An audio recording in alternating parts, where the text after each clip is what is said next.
Hi guys, it's Nat at Illustrious Shadows Plans. I'm back with another video. Today we're going to be talking about how to get started in journaling, planning, scrapbooking, memory keeping, that kind of thing.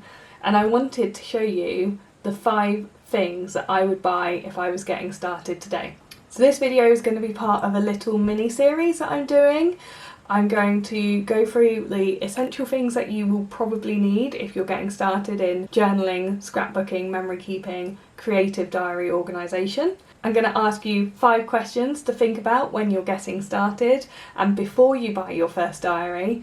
And then I'm also going to show you some of the different styles of memory keeping that you can do. Those will be 3 separate videos and they'll be released over 3 weeks, hopefully, time allowing. Like I've said before, often I do have a toddler, so it's sometimes a little bit difficult to film, but hopefully this series will be useful to you if you are new to this hobby. If you are new here, welcome. If you aren't new, I appreciate that this will not be for everybody, because if you are already into this sphere then you will not need this, but you might find it interesting anyway. So, number 1, what do we need if we're getting into a hobby of journaling or planning? You need a diary. The second video that I'm releasing in this series will give you some more information and some things to think about if you're purchasing your first diary, but I wanted you to first of all think about what kind of diary do you want? Do you want a smaller one?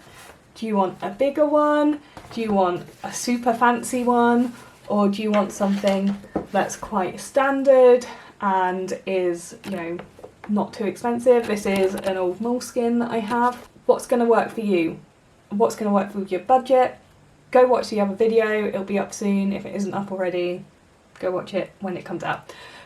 I won't say very much more about this because I want this video to be a bit shorter, but essentially you need to have a diary, somewhere to write things down. So the second thing you need is something to write in that diary with. This is my Aspine fountain pen. I've also got a Lamy fountain pen somewhere hanging around, not quite sure where it's gone. And these are Unipin fine liners. Are you gonna focus on that? Yeah. These are my favourites to use in my diaries because they are simple, they work, they're very effective.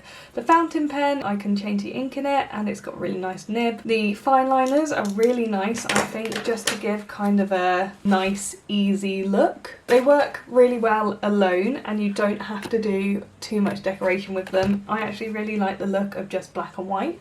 And there's a lady I follow on Instagram who does beautiful monochrome bullet journal spreads. You can do a lot with just black and white. It looks fantastic, it's effective, it's simple, and it works, which is what you need. The third thing I think you would want if you are getting into diaries and planning this year are some decorative pens. So this is the Tombow that I've just picked up off the side of my desk.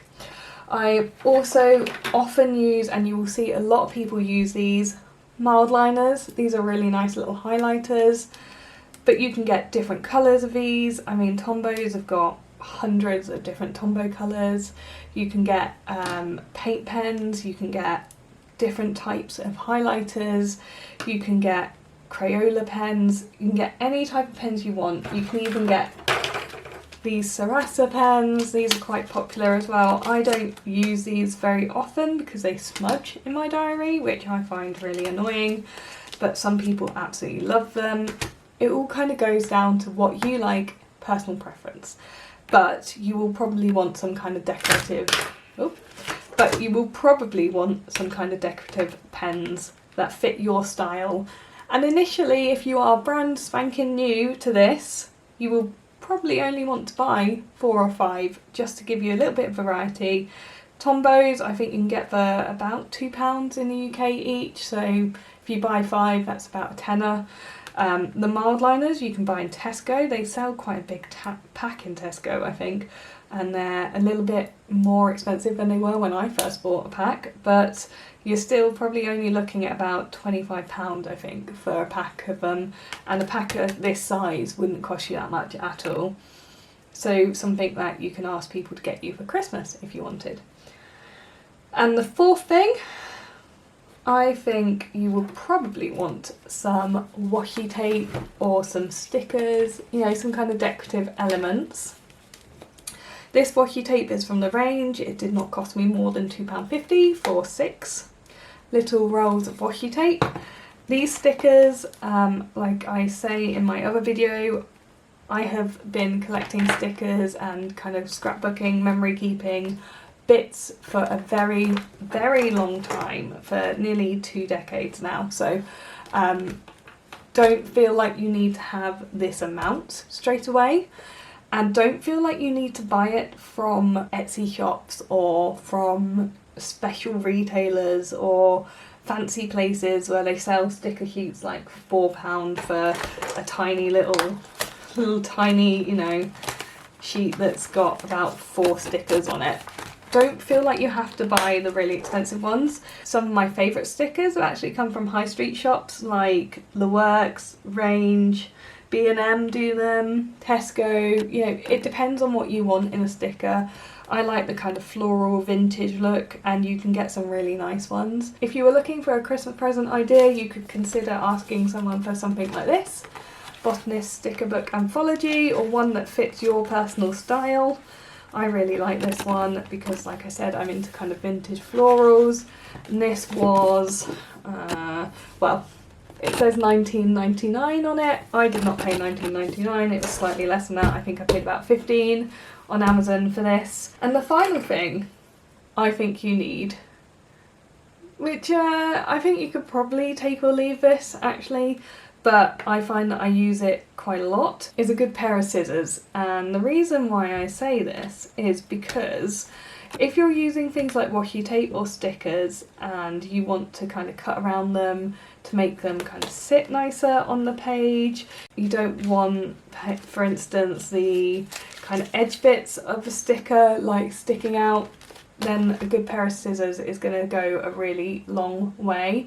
So try and get some good kind of paper craft scissors. These are from my Cricut. They are quite good, they're quite sharp.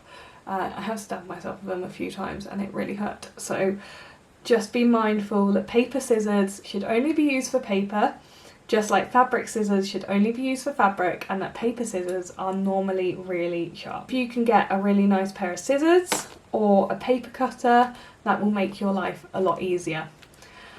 So that's my kind of whistle-stop tour. It's not a very long video, I do appreciate, but I'm hoping if you are looking to get into diaries and memory keeping and that kind of thing in 2025, it's maybe giving you a bit of an idea of what things you would need. And actually, if you boil it down to the brass tacks, you need a diary, you need a pen to write with, and if you really, really, really want, you need some like nice things to stick on it, but actually you don't need that. You need this, you need that. You can pick both of these up very cheaply if you want. So just to try and encourage you into the hobby, because I think it can be quite overwhelming, especially if you're watching a lot of YouTube videos, on a lot of Instagram accounts, on Pinterest, on social media quite a lot. It can make you feel like you have to buy everything, and that if you don't have it, your diary is pointless. But actually, this is a tool for organisation and memory keeping. It's nothing else, it's not magic, okay? This will not fix all your problems, and certainly spending all your life savings on all of this really will not fix your life. So just take a second when you're looking at it all and think, 1, am I being sold something here? You know, is the person who's making this video, who's making this TikTok, Instagram, are they trying to sell me a product? Whether that's overtly or subtly. And 2, if I buy this, am I going to have to sacrifice money for something else that is more essential? And by more essential, I mean keeping a roof over your head. I mean feeding yourself and your family. I mean clothing yourself and your family. I mean paying your bills. I mean paying off a credit card that you put other things on, okay? This is not essential. You can make do with a piece of paper and a pen if you need to. Just consider your priorities. And I'm not saying that to put people off of buying anything. Well, I am. I'm saying that because I don't want you to think that you have to buy everything. just remember that a lot of people who've been doing this hobby have been doing it for a very long time, and when they started they probably had very little, okay? And actually when they started there probably wasn't TikTok or Instagram but selling them things constantly. And I think that's one thing that our society has at the moment, which is really tricky to navigate. So this is me saying you have permission to not buy those things, alright? And you have permission to be really critical and think, do I need that? Is it going to make my life easier? And is it going to make my life worse if I pay for it? So if I had someone come up to me and say, I've got £40 to buy a present for my girlfriend, and she seems to be really into watching people make diary TikToks and I think she'd really like a diary, I would split that money up into £20 on a nice diary. Probably wouldn't be a Hobonichi or a branded diary, it would just be a diary that looked nice, like a moleskin. I would then also spend £10 to £15 on something like a Lamy Safari fountain pen. These are not that expensive at all, they're very much a beginner fountain pen, and they will come with some ink cartridges as well if you pick the right one. I would maybe go to the Range or B&M or something and spend £5 on a set of nice stickers that she could use to decorate it with. I say she because planning is not a girls only sport, and men can plan as well. I think the key thing to remember with planning is it's got to work for you, and if it doesn't work for you, it's a waste of money. Try and carefully think about what you actually need and what you can make do with. I hope you found this video helpful.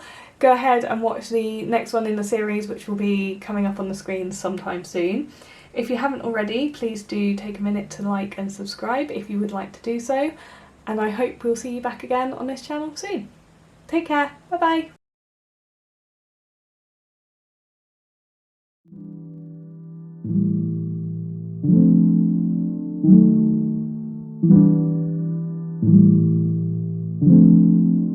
Thank you.